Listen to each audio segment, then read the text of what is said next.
Bordeaux a toujours eu en effet quelques réticences à bâtir des ponts. Pendant 2000 ans, on a franchi la mer de Garonne en gabarre. Les grands navires quittaient le port de la Lune pour les horizons atlantiques. C'est en 1822 seulement que fut ouvert à la circulation le pont de pierre, dont Napoléon avait décidé la construction en 1810. Puis, plus rien, pendant plus d'un siècle, si l'on accepte en 1860 la passerelle ferroviaire Saint-Jean, à la construction de laquelle participa un jeune ingénieur qui s'appelait Gustave Eiffel. Je ne parle pas de la tentative avortée du pont transbordeur, dont votre prédécesseur Armand Fallières avait posé la première pierre en 1910, mais qui ne fut jamais mise en service. Il fallut attendre la deuxième moitié du XXe siècle, sous les mandatures successives de Jacques Chaban-Delmas, pour que soient réalisés 3 nouveaux franchissements, le pont Saint-Jean en 1965, le pont d'Aquitaine en 1967, le pont d'Arsin en 1993, qui fut nommé François Mitterrand en 1996 sur proposition du conseil municipal de Bordeaux. Et n'oublie pas, cher Alain Rousset, le nouveau pont ferroviaire en 2008. Lorsqu'en 1995-96, j'ai lancé le premier projet urbain de la ville et de la communauté urbaine de Bordeaux, qui s'articulait autour de la construction de 3 lignes de tramway, de la transformation des quais sur les 2 rives, de l'aménagement de nouveaux quartiers de part et d'autre du fleuve, il est rapidement apparu que l'agglomération, en pleine métamorphose, ne pourrait fonctionner sans. Les travaux commencèrent en octobre 2009. Entreprises, architectes, ouvriers firent merveille. Je crois qu'on peut les applaudir d'ailleurs pour cette belle réalisation. Et c'est sous la présidence de Vincent Feltès que les pylônes du pont sortirent des eaux de la Garonne. Si nous sommes ici, si nombreuses et nombreux, c'est parce qu'il y a derrière nous notre Garonne. Il y a quelques mois, Monsieur le Président de la République, dans un autre contexte, vous étiez à Senon, sur les coteaux qui nous tiennent tant à cœur, où l'on voit la Garonne s'épanouir, où l'on voit la ville de Bordeaux. Pour expliquer notre ambition, notre terme, c'est celui d'Éden métropolitain, l'articulation entre l'emploi, l'habitat, les déplacements et la nature. Nous avons beaucoup parlé de mobilité, mais dans un territoire qui accueille des populations, et nous pensons que d'ici 20 ans, nous pouvons accueillir plus de 200 000 habitants sur l'agglomération et 100 000 à Bordeaux, il nous faut aussi des activités économiques, et c'est symbolique que ce franchissement soit ici, à côté de l'entreprise Cdiscount, à côté des bassins à flot, derrière nous, les chantiers navals de Bordeaux. Tout ça permet des emplois en plein centre-ville.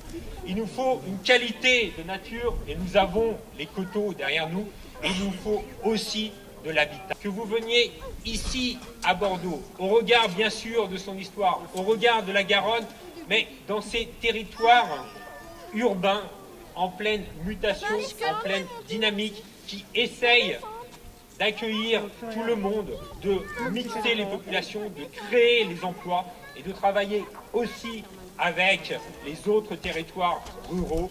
Le pont Jacques Chaban-Delmas apportera de profonds changements dans la vie de l'agglomération bordelaise. Et ce fut le choix des élus. D'abord, de rendre attractive la cité portuaire, qui profite d'un marché en plein essor. La croisière. Bordeaux a accueilli 35 escales de paquebots l'année dernière. 40 sont attendues cette année. Et voilà que cette ville de Bordeaux s'affirme après Le Havre comme le 2e port de croisière de la façade atlantique.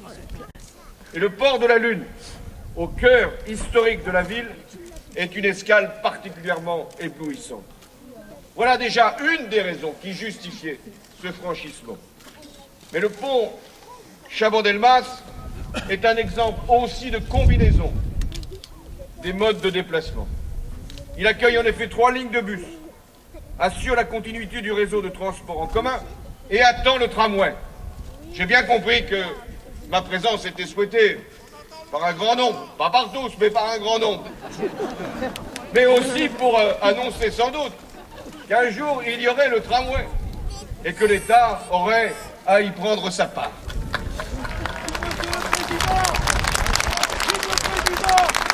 Et parce que ici, et la communauté y est pour beaucoup, vous avez bien fait les choses, puisque vous avez aussi permis, par des passerelles latérales, que la circulation des cyclistes et des piétons puisse être également assurée. Modèle, là encore, de développement durable.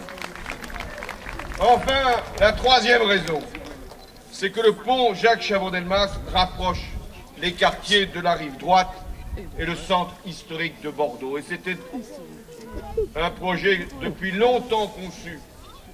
Et le temps est venu de franchir une nouvelle étape avec la décentralisation. Je suis ici en Gironde. Je sais ce que représente ce processus, tant il a été voulu par l'histoire, mais également par la volonté des hommes et des femmes.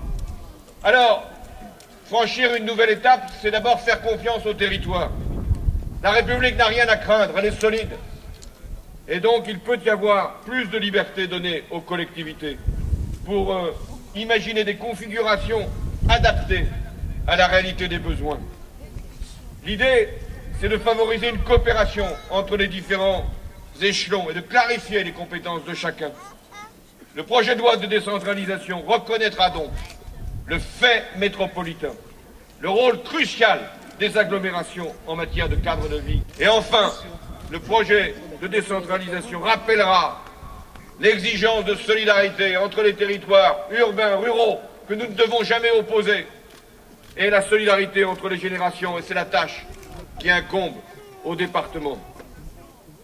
Mesdames et messieurs, le pont que nous inaugurons aujourd'hui est l'exemple même de la coopération qui s'est établie entre les collectivités, entre les territoires. Et c'est l'esprit que nous devons garder pour l'avenir. Agir plus efficacement, mobiliser toutes les forces, être plus rapide dans la réalisation des projets. J'insiste sur le temps, parce que celui de la décision publique n'est plus adapté à celui de notre société. La vie va très vite, et celle de l'action publique paraît plus lente quand elle n'est pas arrêtée. Alors, il nous faut réduire les délais, alléger les procédures, hâter les choix. Nous changeons d'époque, non pas parce qu'il y a la crise, nous en sortirons, mais parce que nous sommes face à une mutation du monde et que la France a tous les atouts pour réussir, à condition qu'elle les saisisse et même qu'elle prenne de l'avance. C'est également la signification de ce pont, parce qu'il représente, parce qu'il permet. Ce pont, il est tout neuf, et en même temps, il a déjà une histoire. Elle a été rappelée, celle de sa conception, de sa construction, celle du grand dessein qui a conduit à son édification, celle qui s'exprime à travers le nom qui lui est donné aujourd'hui, Jacques Chaban-Delmas. Je suis heureux de l'occasion qui m'est donnée de rendre hommage à cette grande figure de la République. Plus jeune général de l'armée française, grand résistant, libérateur de Paris, ministre à moins de 35 ans sous la 4e République, inamovible président de l'Assemblée nationale, avant de devenir Premier ministre de Georges Pompidou en 1969 et de mettre en œuvre la nouvelle société. Il voulait à l'époque déjà incarner un État capable de se réformer. Il prétendait pouvoir lever tous les blocages. Il n'a pas réussi en tout. Il en reste beaucoup. Il voulait relever le défi, et il avait raison, de la modernité. Et il fut pendant 50 ans, maire de cette ville, maire de Bordeaux. Il demandait souvent à ceux qui le rencontraient comment ne pas aimer Bordeaux. Bordeaux a encore embelli depuis sa disparition. Et cette grande agglomération démontre avec ce pont exceptionnel l'excellence de son industrie, de sa technologie, de ses entreprises, le dynamisme de la population, l'envie de participer à l'avenir. Un pont, c'est toujours un symbole de liberté, symbole de mobilité, d'ouverture, de modernité. Et celui, le plus beau des symboles, qui s'ajoute à tous les autres, c'est la beauté. La beauté qui permet de faire que Bordeaux, comme le souhaitait Jacques Chaban-Delmas, soit toujours davantage aimé. Non pas simplement des Bordelais, non pas simplement des Français, mais de tous ceux qui, grâce à ce pont, auront à regarder, à admirer Bordeaux dans sa nouvelle perspective. Merci pour votre accueil et merci pour cette belle réalisation.